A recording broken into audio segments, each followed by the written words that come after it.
Right, we are back again for more, and it's tie break time, everyone. So, if you look at the standings at the bottom below me, it is already confirmed that Lauren Willenberg is the Four Queens Paradigm Chess 30 champion. She's got 3.5 points. I should actually just update that second game that she lost to Jesse. We can even do it now. Let's just type in there the second game, and then Jesse scored a 1 over there. It should be 1. So therefore Jesse is on 3 points, right behind Lauren, and of course Robyn was waiting for that result. Robyn was waiting for that result. Robyn is on 3 as well. So, and then Khadija, of course, half a point behind them on 2.5. So it was a tough battle. And so now it's down to the tiebreak to decide who is second and who is third. And the tiebreak is, of course, 2 blitz games for 5 minutes aside with a 10-second increment. So let us, and of course, we did do we did toss for color. So in game 1, Jesse will have the white pieces. Again, just notice, guys, this end position was from the last game, where Jesse got in a nice dragon tactic there. The dragon bishop on c2, hitting the king on e1 check and attacking the queen on a3. Okay, so let's just set up the time, which way we will adjust to 5 minutes. Oh, not going higher, we're supposed to go lower. 5 minutes with a 10-second increment. It's gonna be fast compared to the tournament. And now let's first repack the board, and then we are going to ask for a random position. And have we seen this before? We haven't seen this before. Ladies are happy with this? Okay, so we're gonna take this one. And yeah, the organizer of the tournament, Lorenzo van Niekerk, has told me that if there is a tie in this tiebreak, so if there's a situation where it's 1-1, then the final Armageddon game will be 6 minutes for white, and white is in a must-win situation, and 5 minutes for black. Black can draw and still win the tiebreak. And but he also mentioned that that position will be the normal chess position then. So that's for the final one, if we do get to an Armageddon. But let's look forward to these 2 games. And yeah, I think we are ready to go. So players, you can mute, and once you are ready, Jesse, you can start the game. Jesse's got the white pieces, round 1. Robyn's got the black pieces. Good luck. Okay, good luck.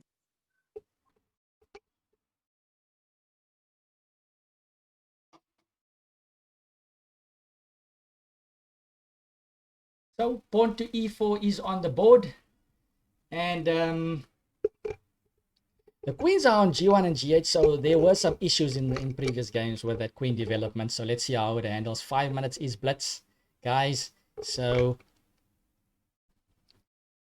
the ladies are already oiled, their dragon bishops are already oiled for the whole tournament. So surely they'll have a better feeling for the game, but still,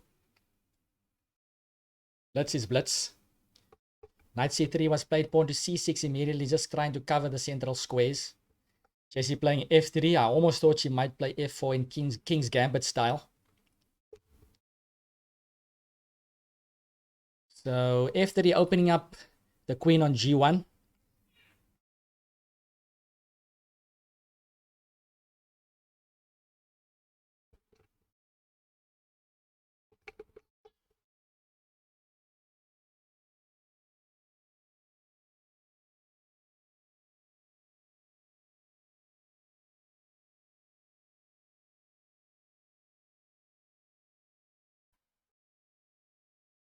And yeah, Robyn taking a time with this decision, what to do.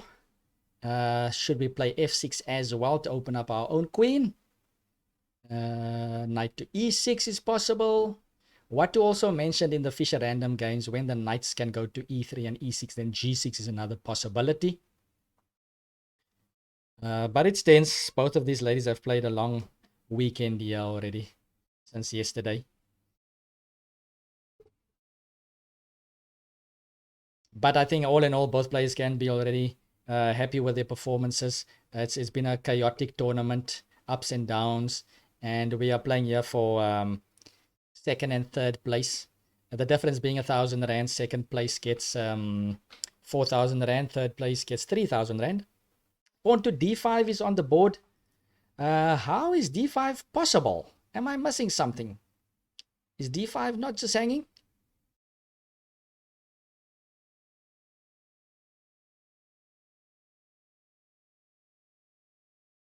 Takes on d5. So now if pawn takes, I would think that black can just white can just take back on d5. So what's going on here?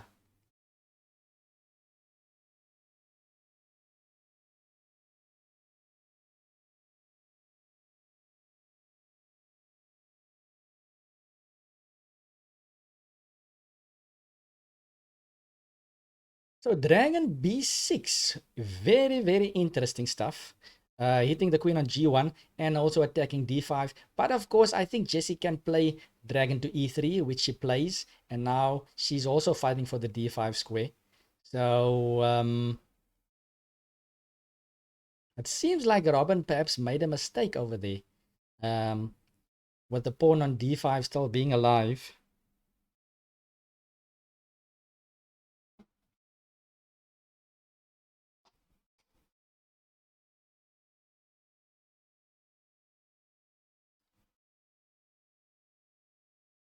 So if dragon takes e3, then knight takes e3 would look good, or queen takes e3, hitting e5.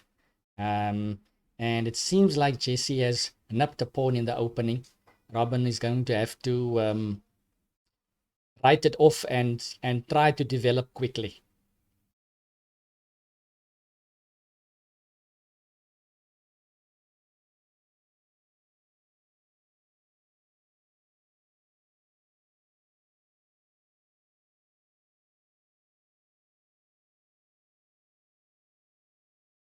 So dragon to c7 played, just dropping back. Robyn doesn't want to allow white easy development. The queen, of course, wants to come out, so maybe white wanted dragon takes e3. Pawn takes c6. And now the issue is, if any knight of black takes on c6, then knight to d5 is a move that is maybe not so welcoming from the black's perspective. So Jesse has been leaping forward quite quickly with the knights in some of the games. So is she going to go knight d5 here? Looks tempting to me.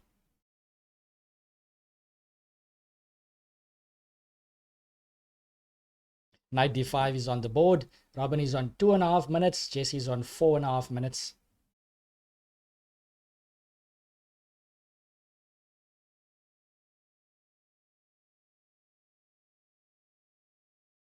So the dragon on c7, the dragon bishop on c7 cannot capture the knight on d5. Okay, first of all, it is defended by the dragon on e3. But also the knight on c6 is blocking the dragon bishop on c7's path. So dragon bishop to e6 played. Just keeping an eye on the knight on d5. Knight c7 is not possible yet.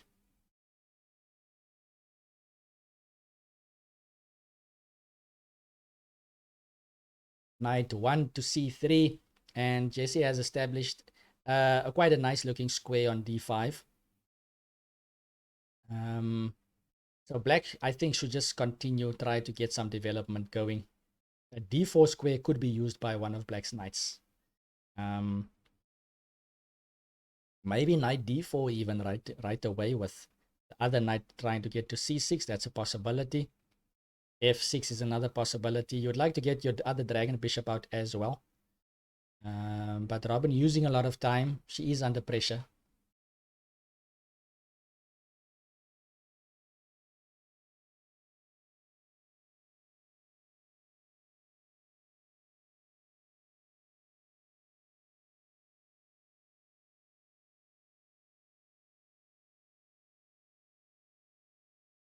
Rook to c8 on the board. Maybe Robyn feeling the heat on the c7 square, just overprotecting. In chess, that's usually a good idea to overprotect critical squares. But it does use time. And Black would love to get the dragon on f8. Dragon bishop on f8 out and the queen out so that she could castle. White is a pawn up, but it's not just about the pawns. It's all about the initiative, usually. But we have seen some endgames, so definitely Jesse would be happy winning a pawn in the opening. Now what to do? Queen f2 perhaps castling, or is there a way to press, to apply more pressure on Black's position immediately? Maybe Robyn played rook c8 as well, because knight b5 could have been a threat. Dragon to e2, developing the c1 dragon bishop. And yeah, it looks very, very reasonable. Knight to d4 is an option though. Attacking the dragon on e2. But is Black's king safe enough yet? Should we go dragon maybe to... Where can the dragon on f8 go? To dragon bishop. Dragon bishop to d6, knight b5, dragon bishop to b8, I guess. I guess that's an option. f6 is also another idea. Open up the queen on g8. Robyn already down to a minute. Jesse's on 3 minutes 40 seconds. Knight d4, attacking the dragon bishop on e2. Dragon bishop to g3 was played. Eyeing the pawn on e5 now. Maybe. Okay, pawn to f6 played. So that's the type of structure that we've seen a lot, especially with the queens hidden there. So, smart guy saying, let's go, Jesse. And welcome. Queen f2, are we going to see queen f7? Dragon to g6, eyeing the c2 pawn. So knight takes c2 is perhaps a threat. So Black now perhaps coming up with some threats. Pawn to d3, blocking that dragon bishop. Queen f7 looks reasonable. Knight d8 to c6 also looks reasonable. Knight f5. So Robyn spots a double attack. She forks the two dragon bishops. Is there a way for Jesse to maybe have a counter move to save one of the dragons? Knight f5, what to do? The dragon bishop on g3 can't go to e4. The f3 pawn is blocking it. There's no check immediately. Even if we play dragon takes a7, it wouldn't be attacking the rook on c8 since the pawn on b7 is blocking it. So a difficult question being asked here by Robyn. And Jesse seemingly ahead with a pawn. Now perhaps gave Robyn a chance here. Because essentially the dragon bishop we have now, or I have kind of put it down that 6 points we can maybe give to it, depending on the position. But let's imagine 6 points. And the knight is worth 3 points in traditional chess. So we could be, Robyn could be picking up a decent exchange with one of those dragon bishops.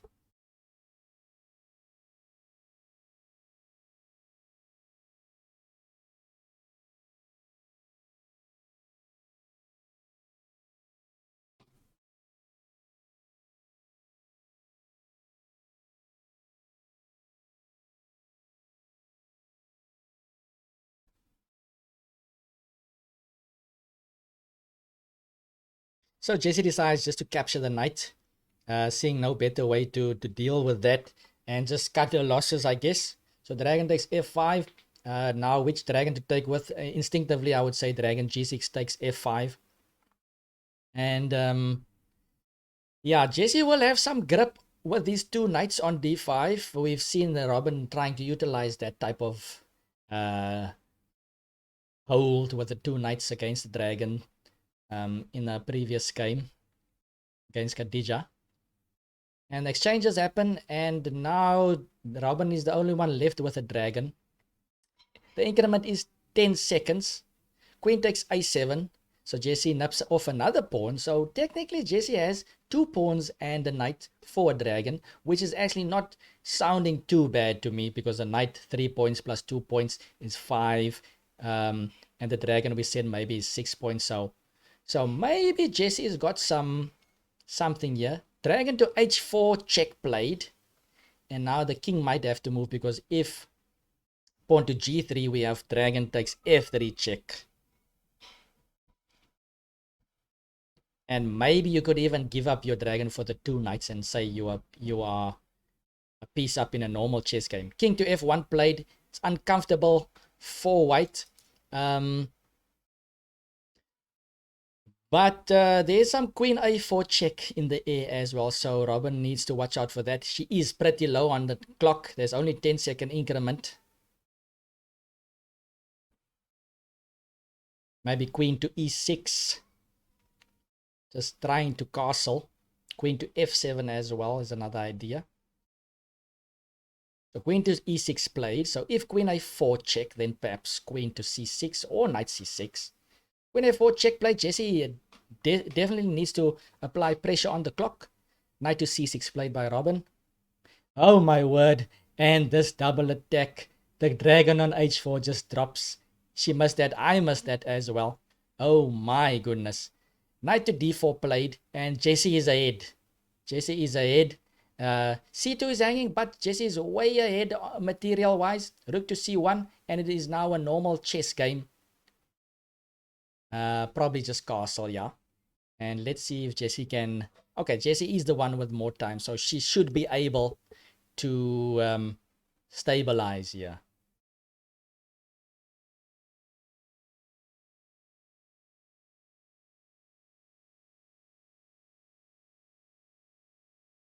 Two minutes on the clock for Jesse. King to f2, and she's looking good right now with the 2 knights. Yeah, I don't think you can dislodge those 2 knights.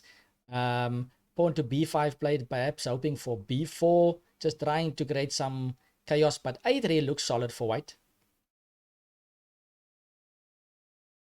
Yep, a3, and maybe f5 is the last hope here. Going for e4, perhaps just trying to open up lines.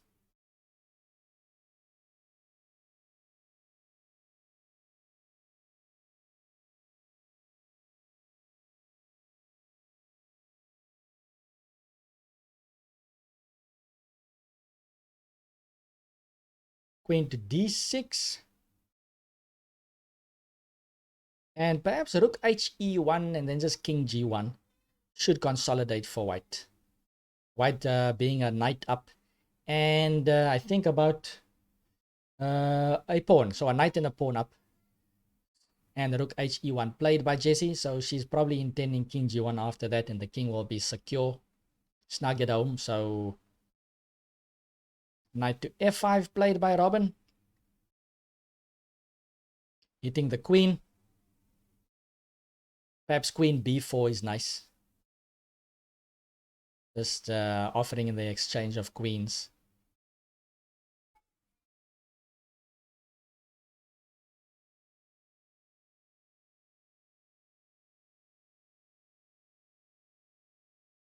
Queen g4 is also an option. Lots of decent moves with the queen. Queen b4 played by Jesse. So she realizes she only needs to simplify.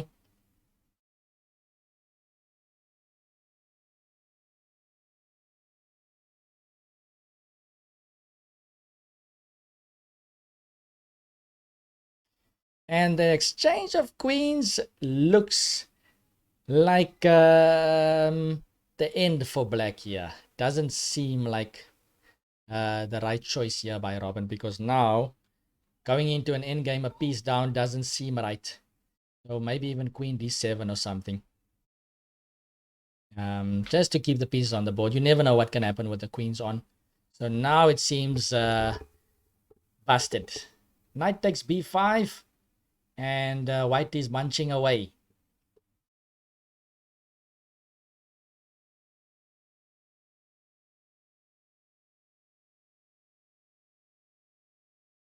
Rook to b8. And it should be over soon. Maybe knight b to c7. Pawn to b5. And yeah.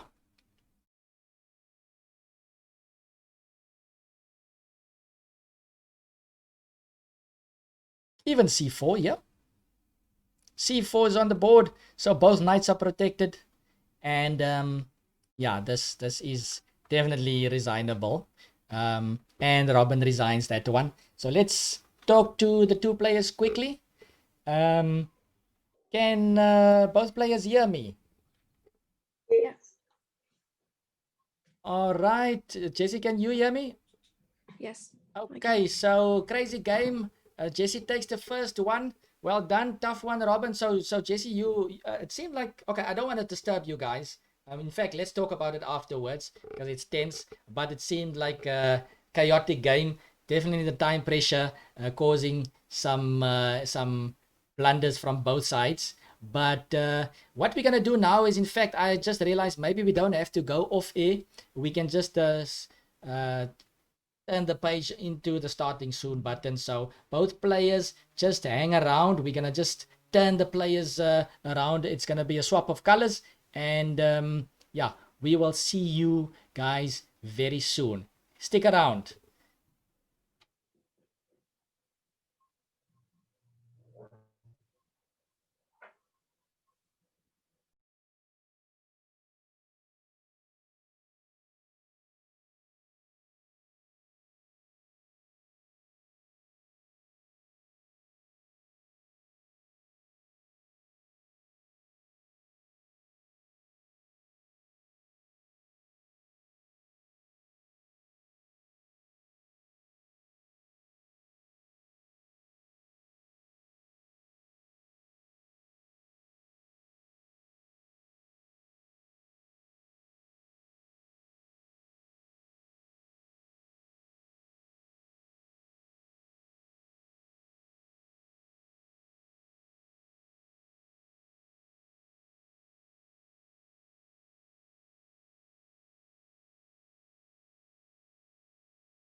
All right, guys, we are back for the last game.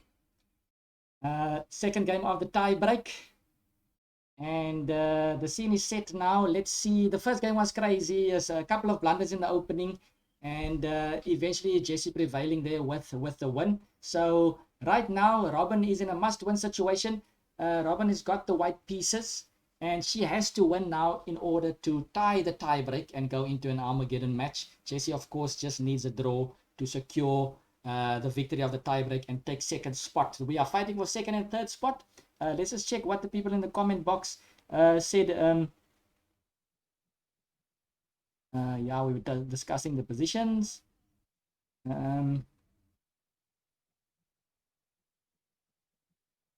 Yeah, so it sounds like it's pretty new for everyone, but yeah, like I said, you can also check it out on YouTube, guys. Just search Calvin Claassen Chess. That's my YouTube channel, and then you can find Paradigm Chess. There's three episodes, let's call them that, for you to enjoy. And don't forget to like the Paradigm Chess 30 Facebook page to stay up to date.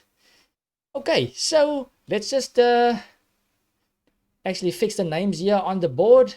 Reset the clock. It's 5 minutes with a 10-second increment.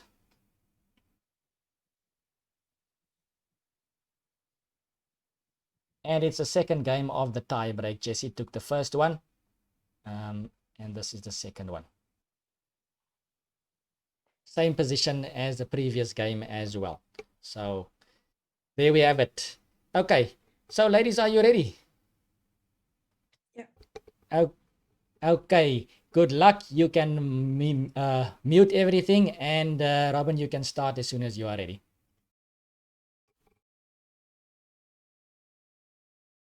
Okay, so let's see. Smart guy is asking, what happens if it's a draw? 1-1. Yeah, that. So if it's a draw, if Robyn wins this game, then it goes down to Armageddon. So that would be one game where White has 6 minutes. Whether of course the 10-second increment will keep. But White has 6 minutes, and White has to win, and Black will get 5 minutes, and then Black only needs a draw to win. So then there will definitely be a decision. So e4 and f3.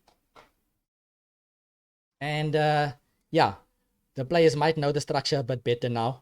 But we did see f3 from Jesse as well when she played white. So the queen is opened up immediately. Pawn to b6, something different from Jesse. So she's opened up the dragon bishop on c8. Maybe she's contemplating on dragon to b7 or dragon to a6. Yeah, it should be exciting, smart guy. Let's see what happens in this game first. It's been an exciting tournament. Guys, tell your friends about the event. You can always relive the magic on Twitch. You can just check out my shows again. But of course, we are going to upload it onto YouTube pretty soon, probably by the end of the day. So you will be able to check it out on YouTube as well later on. We will put all the episodes on. Dragon b7 played. And Jesse may be trying to look for something new in the structure so as to not make it too comfortable for Robyn. Of course, playing with the white pieces is a bit easier, especially in this variant, because things are new and sometimes it can be difficult to discover what to do. So it's an interesting tactic here by Jesse. Developing, of course, does seem very logical.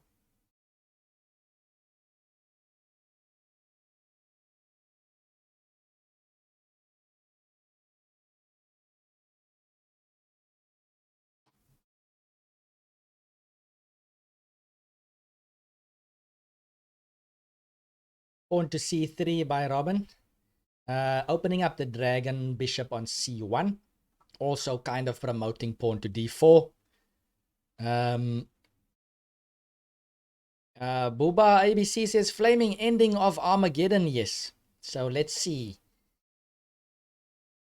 if it's going to get to that. Jesse needs a draw or a win to take the tiebreak. Robyn needs a win to take it into Armageddon.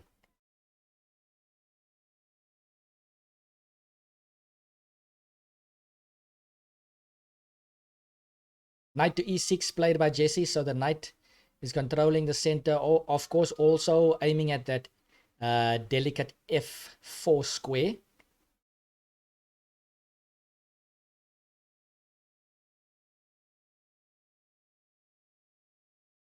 Pawn to d4 could be an option for Robyn, just taking the center.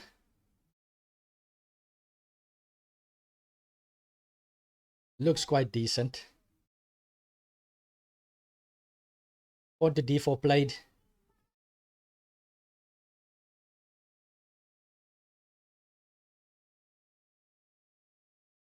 And Robyn struggled with the time in the first game.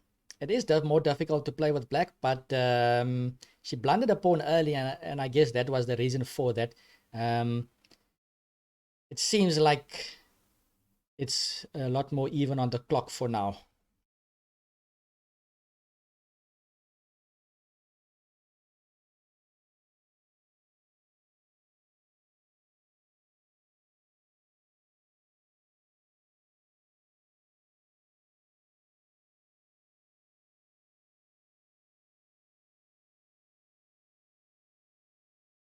Pawn to f6 played by Jesse, so she doesn't want to give up the central fight yet, but it does give white the opportunity to push if she wants to. Pawn to d5 is possible, but then the knight will probably go to c5. Not sure if it's immediately that advantageous for white to do so. So how can white continue?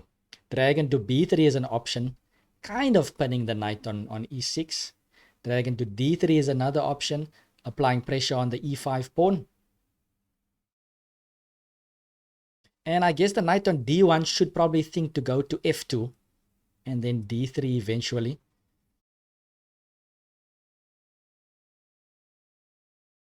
Knight to f2 played.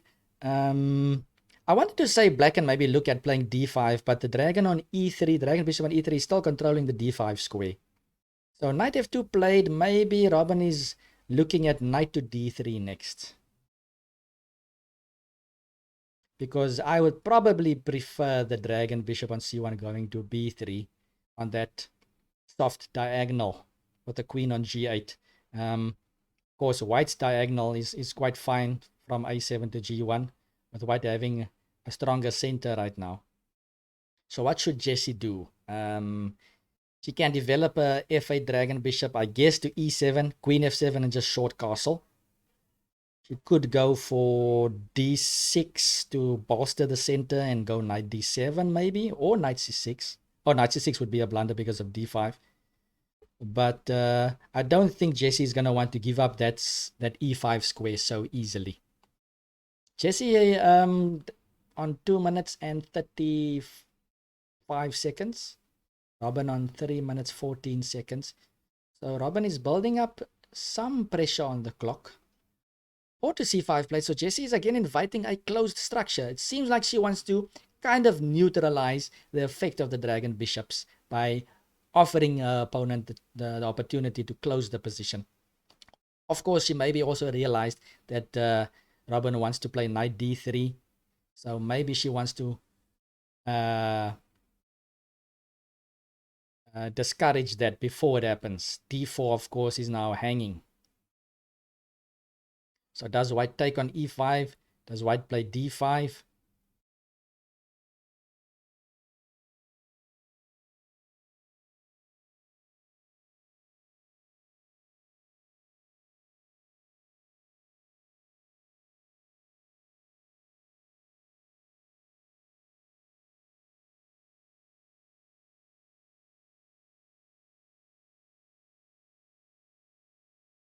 So d5 is tempting, but then the position is so close that time will not be such a huge factor, I think.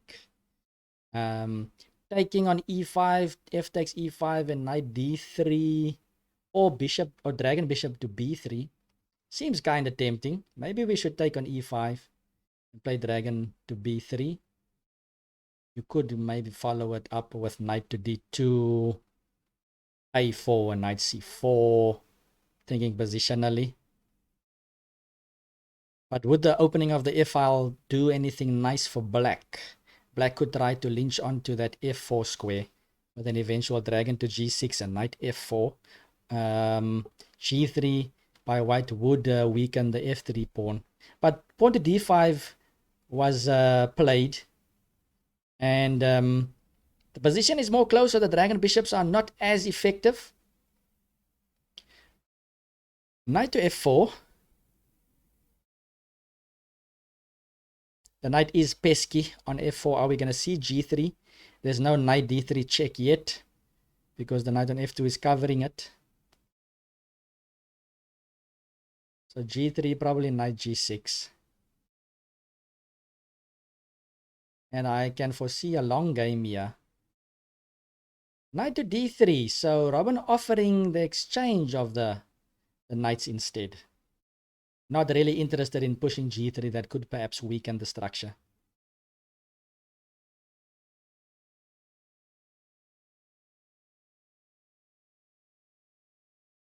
Of course, the dragon bishop on c1 is protecting the knight on d3.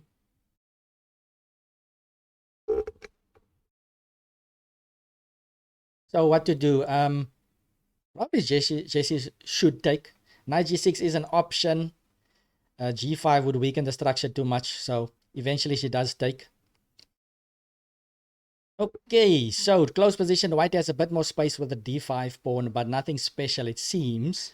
And it's going to be a long struggle here. We're going to have to look for pawn breaks.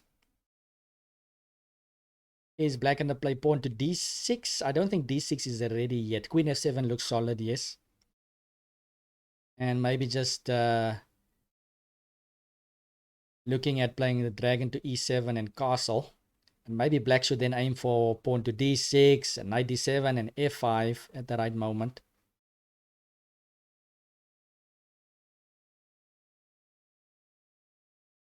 Is white going to play pawn to c4 and knight c3?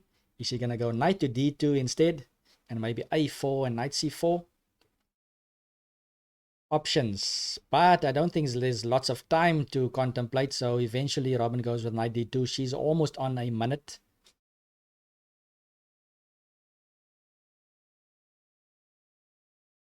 Jesse's got about a 40-second time advantage.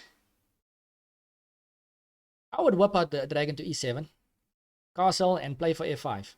But okay, this is not so... It's easier said than done, because if you play f5, that e4 square could be available for white.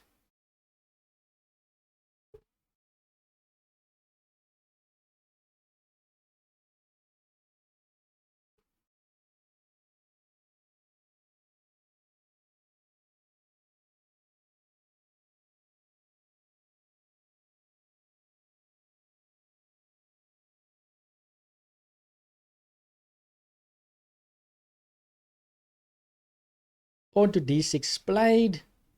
So there's a dragon bishop to b5 check, but I think black can just simply play knight to d7. Doesn't seem to be much more than that. So maybe pawn to a4 is a nice positional move. But of course, queen f2 and short castle is another way to go. Natural and quick. Time will become a factor.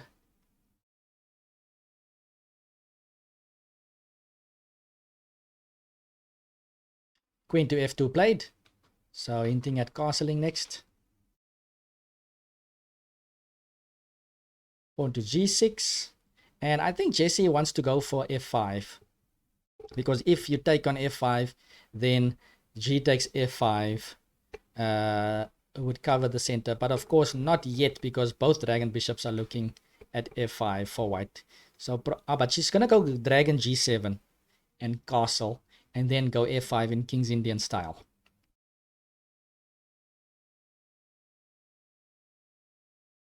So perhaps Robyn should castle and go immediately f4. And try to take the space, because if takes on f4, then dragon takes f4, and the dragon can perhaps land on e6. Rook to c1 is a puzzling move by Robyn over there. I'm not sure what the idea is with that. Dragon to g7.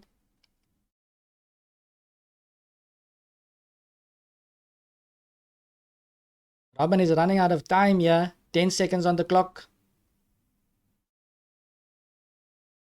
5, 4, 3, 2, 1. And she's out of time. Robyn loses on time. Oh my, that is a sad one. Just like myself in the last tournament I played, I lost on time in the last game. So let's stop there. Can both players hear me? Yes. Yes. Okay, so losing on time, Robyn. Wow, I didn't. why? Too used to the previous Okay. time That's control. thank you so much. Okay, but well done, Jesse. You won the tie break. So you take second position in the tournament, and you can take home 4,000 rand. And Robyn, you will then take third position, still very good, with a prize of 3,000 rand. So well done to the both of you. Just a question, Robyn. I mean, there's really nothing in the position right now. Why lose on time? Maybe close your eyes and make a move, or did you just forget about the clock? Forgot about my clock because I'm still in the mood of like 15 minutes and 15-second Yeah. increments. So to change so quickly, it's challenging, especially Yeah. because of this new variant. Yeah, no, I can yeah. understand. So it's been a long event, but nothing to be ashamed of. It was still a beautiful tournament for you, and well done. And yeah, so well done to you, Jesse, as well. What were your guys' thoughts on this position? I thought that Jesse, you will probably go castle and okay, 97 and f5 because the dragon F5 bishop on is- g. So that's a yeah. typical King's Indian stuff. That's why I thought perhaps instead of rook c1, Robyn, just castle and immediately go f4 before Jesse can get in f5, because then Oh, I was like thinking, no, I'm gonna go B4 and go. okay, so play on the queen side. I just thought f4, and then if black doesn't react, you can always play f5 or something. But if black captures on f4, then dragon takes f4, and the e6 square is a bit weak. But okay, that's just an idea. Yeah. Anyway. The strategy is a bit difficult because the position is closed and you kind of want to evaluate it by the bishops, but Yes. the bishops can like change color too. So it's like, Exactly. well, what do I trade? It seemed like I don't know if you did it consciously, Jesse, but it seemed like you kind of mixed it up in this game just to kind of take Robyn, because you both know this position already, and you kind of got a feel for it. So you went b6, bishop b7, and you offered so many times to close the position. So it was something new for the both of you, because we didn't see closed positions really. So I don't know, was that a conscious decision you made, or was it just over the board you tried to find moves? Well, I saw that we were both running low on time, so I did want to close it. But also, if Robyn tries to open the position, maybe I get to trade more pieces and we get to an end game, which could be equal. So I just need a draw, so maybe the pressure's off of me. Yeah. Okay. That way. All right, cool. So this was an amazing tournament, guys. Thanks everybody for tuning in. Thanks to all the new followers. Hopefully everybody know the game Paradigm Chess 30 a bit better right now. If you do have questions about the game, please feel free to check out the YouTube page, the YouTube channel, Calvin Class and Chess. There's some episodes on there on the variant, and the Paradigm Chess 30 Facebook page. Like it, and you can also find more stuff over there. We will be posting more things pretty soon about the male event potentially coming up soon. Yeah, of course. Okay, from my side, I'd like to thank the organizer, Lorenzo van Niekerk, for organizing the event. Of course, he's also co-founder or creator of the variant. And thank you to all the players. Thank you, Robyn. Thank you, Jesse. Thank you, Khadija. Thank you, Lauren. You guys entertained us to the max. Exciting games all the way through. I think we're gonna have to go over those games again and try to find some patterns. Do you think this variant will be implemented on like public platforms that people can actually play or like experiment themselves? Well, we have exposed the link to the public already. Of course, it's not a full-blown website yet, but the bigger it gets, I think in the future, Lorenzo probably would like to eventually get a nice platform where everybody can play it. So that's why we're trying to expose it to the public. That's why you ladies and the guys have been showing us good games. And yeah, hopefully in the future everybody will be able to just go on the internet and play it. So yeah, and then of course, thank you to our sponsor DDG Beauty and Health. Without the sponsors, it's probably not possible to have such a great event. So thank you to that. And maybe just last comments I would ask from the both of you. Maybe perhaps I'll start with Jesse, and then we can end off with Robyn, the daughter, of course, of Lorenzo, to also give a final word. So Jesse, maybe your final thoughts or on the tournament, or maybe on the variant itself. Firstly, I want to thank the organizers. I want to thank Lorenzo for inviting me to participate in the event. I know you only selected 4 females, so I really feel honored to be here. Thank you very much. But I really enjoy the variant. I think I only got like a day's worth of practice, which is probably not enough. But I also grabbed like my physical chess set, and I was trying to like play against myself almost, which was kind of sad, but also I thought I was getting the hang of it. I think the most difficult thing was to try and move the bishop like a knight, but make sure that there was a square vacant in front of it. Yes. Which isn't easy to spot. Yeah. Especially when you're playing like black pieces and you have to see it from white's point of view. I think that's pretty difficult, unless of course there was a way to flip the board, and I didn't see that. Yeah, I don't think there's an option right now. It's such an early stage here for us all. So surely in the future that's gonna be possible for us.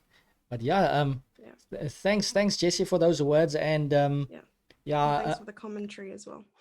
It's been a pleasure. It's been grueling. I'm sweating. I'm burnt. Yeah, I don't think I'm gonna have to hear dragons now for a while. I'm gonna have to push the Game of Thrones series to the side now as well. I'm gonna have to delay that third time watch of everything for another day. No, yeah, probably I watched it 2 times, but the second time not so thorough in any event. But yeah, thanks of course to Jesse. Jesse, of course, guys, is also one half of hashtag twitch.tv/hashtag.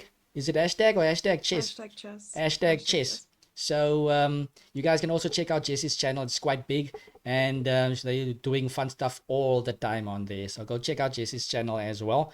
And yeah, thanks Jesse. And Robyn, what can you tell us? How was the tournament for you? What was your experience? Okay, so first of all, thanks to my dad for organizing this tournament, and to my mom, also DDG Beauty and Health, my mom, for sponsoring. And then, yeah, I think it was a great tournament, especially because it was us females, because we usually just see you males playing. So that was quite nice, and it's exciting, and it's obviously something to get used to as well. But I found it very enjoyable, and all the ladies, thank you. It was tough. I lost both games to my sister, but I felt I came back nicely, and then now. But yes, so it was very nice, exciting. And Calvin, thank you for commentating, the long hours, the layouts, everything. It was super as always. And yeah, I'm looking forward to the next tournament. Thank you so much. And I see in the chat box, I think Smart Guy said the viewers don't get a mention. I've mentioned that already, Smart Guy. Thank you so much to the viewers. You guys make it exciting as well. We're doing it for you as well. So thank you so much for the support, and for the new followers. Appreciate it. Thanks for the viewers as well for keeping the chat box warm. So yeah. Congratulations to Laden Willenberg also for coming first, and then Jesse, and then myself, and then Khadija. Yes. Yeah, you're very well spoken. Like, I like everything you said, so I second that. So yes, thank you guys. Congratulations to Lauren Willenberg, yes, for winning the tournament. I think I said I was gonna call it the Mother of Dragons, Khaleesi. So Lauren takes it. So Lauren is a 4 Queens champion. Well done, and well done to all the players. I just wanted to say one more thing. What was that? Oh yeah, we're going to have hopefully, if we get hold of Khadija and Lauren, to you two as well, we would like to just quickly have a Zoom meeting, do like a small ceremony or something. Oh, that's what I heard. So don't disappear immediately, please. But yeah, thanks. And I think I also saw in the chat box someone saying that I'm inflamed. Yeah, I mean the tournament, definitely I am inflamed. I think I should have worn suntan at the beginning of the event because yeah. Anyway, Oh dear. right stuff, everyone. Thank you so much. Well done to all, and thank you for the show, guys. Thank you. Have a nice day. Cheers, everyone. Yeah. Stay in touch. All Cheers, right. cheers, Bye. bye. Bye bye.